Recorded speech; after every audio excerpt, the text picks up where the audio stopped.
What's going on, everybody? Hope you're doing well. Today's video is going to be about a camera that I've owned previously 2 times. When I was looking for another action camera to make motorcycle videos with, to make POV photography and videography videos with, and I ended up just picking up the DJI OSMO Action 1 for $90 on eBay.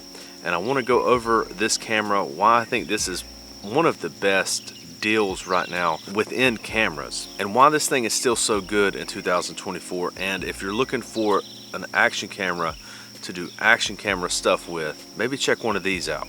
So I'm not going to do one of those videos where I read off all of the specs. I hate those videos. But the DJI OSMO Action 1 has been out for quite a while. And when they came out with the Action 1, it took them a while to come out with the Action 2, and to be honest, the Action 2 sucked. And then the Action 3 had some focus issues. They set the focus too far away, and now they're on the Action 4, and it's just a little too expensive for something that I'm going to beat the snot out of. I've had one of these in the past. This was actually the first camera other than my phone that I was making videos with. I bought one of these and a T3. Those were my first 2 cameras, and I made a bunch of videos with one of these. I used it for paid real estate work. I used it for work videos with one of my buddies. But the reason I picked one of these up, again, is they're so cheap on eBay. You can get one of these right now for the same price that you can get one of the cheap Akaso or any of the off brands. You can get one of these, and it's a way better camera. So let me talk about just some of the features and go over some of the settings, and then we'll do some test footage with it. So to turn one of these on, look how quick this is. Bam, and it's ready to go. And this also was one of the only action cameras at the time that had a front screen. This is how good that works. Hit the quick switch button and bam, we are switched around. Let's check out some of the settings real quick. Up here you have your SD. That's how much memory is left. That's how much recording time you have left. Your battery's right there, and that little RS beside it is letting you know your stabilization is on. Right here, this is your shooting mode. So you have all kinds of stuff right here. Loop recording, slow-mo, HDR video, time-lapse, hyperlapse, which works really well. Then you have all these modes for photo and then custom. I hadn't got any of my stuff loaded in there yet, so let's just go back to video. This is going to be your resolution and frame rate right there. You can change that just by pulling it up, and check out how many frame rates you have here. In 1080, this thing will go all the way to 240. It cuts the stabilization off, but if you know some action is about to happen and you can get this thing on a tripod, same thing in 720 there. Let's go back to 24. That's where I use this thing most of the time. You've got 2.7K. You've got 2.7K in a 4.3 aspect ratio. You've got 4K, and then 4K in that same 4.3 aspect ratio, and then your rock steady turns off of that. But to be honest, I only ever use this thing in 1080. 1080 24 or 1080 30 frames per second. I don't have screen protectors on this one yet. That's probably the next thing that I'm going to be doing to this, and one of the only things, because I ran one of these in a cage with an audio adapter at one time. They make an audio adapter that you pop this door off, stick it in there, but you can't control the audio, so I always ended up just using my Zoom handy recorder anyway.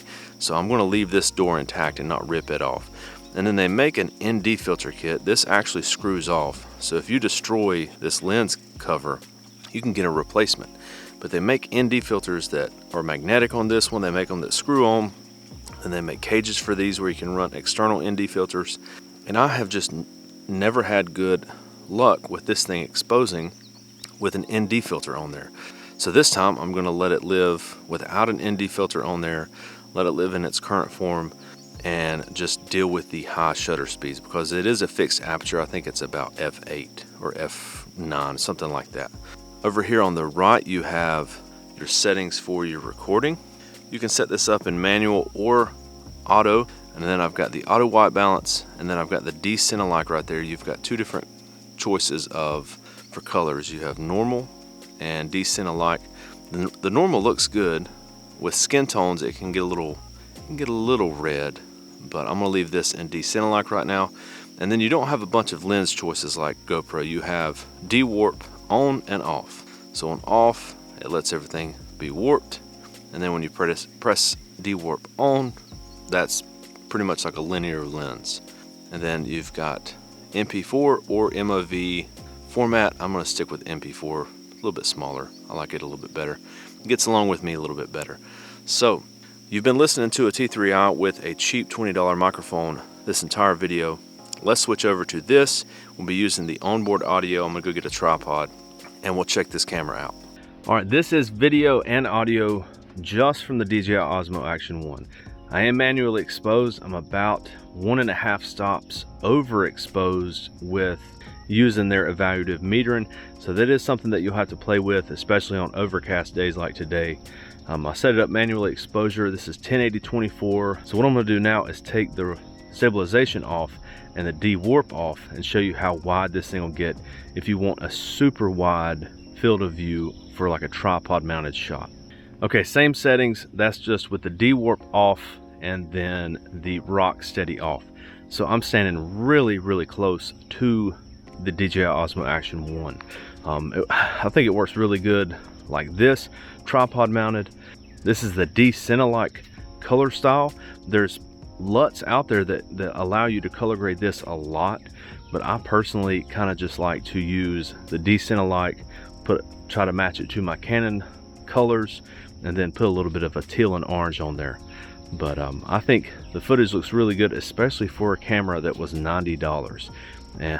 And it came with the OSMO Action battery, and it came in like new condition. So it's kind of a hard deal to beat right now. But let's take it on a walk and I'll show you some of the cons with this thing with moving and walking and talking. Okay, this is walking and talking with the OSMO Action 1. This is kind of where this thing struggles, especially if you're not using an external microphone, because it picks up so much ambient noise. But it is an incredibly small camera. This is less than arm's distance. This is arm's distance. So I'm holding it really close to the audio source, which is me. And it's a tiny little camera. You could put this in your pocket, make an entire video with just this, no tripod. But up until this point, we've been in the D-Cine-like profile and I've been manually exposed. Let's switch over to the standard colors and then I'll put it back in auto. That's kind of another con with this, is it really struggles with metering for the exposure if you're not moving quickly. If you're holding it in your hand and there's a lot of movement, you can't really tell that it's having problems exposing. You do have a little bit of a spot metering system, but that's hard to use filming yourself because you have to set it up on the rear screen. But let's set it up in auto, standard colors, and I'll show you what that looks like. Okay, this is an auto with an ISO max of 200. I can see that it's kind of overexposing right there. This is the standard colors. This thing kind of struggles with auto exposure. I could use the exposure compensation, lower that down a little bit, get a little bit better results, but normally I just run it at minus 0.3, which is 1/3 of a stop, and hope for the best. But if you're going to be using it as a talking head camera, see, I'm really overexposed there. But if you're going to be using this thing for a talking head camera, I would probably just set it up in manual exposure, take the extra time, get a really good exposure, because in auto filming yourself like this, it's overexposing a lot. Now in auto exposure, if you're filming other things, filming away from you, it does pretty good. It doesn't really matter. It's not that noticeable. Okay, standard colors, manually exposed. My problem with the standard colors is it makes me too red. I think it's just my skin tone. It just makes me look too red.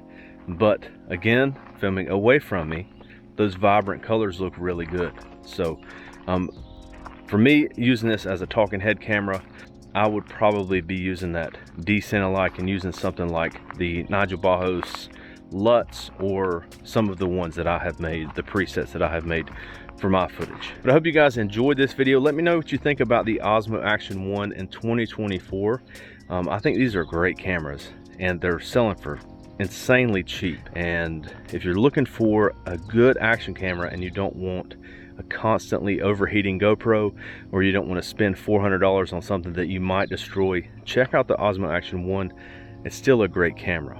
And it's tiny if you just want to have a tiny camera to do like some travel videos with, or to use as a B cam. That's it from me today. I'll see you later.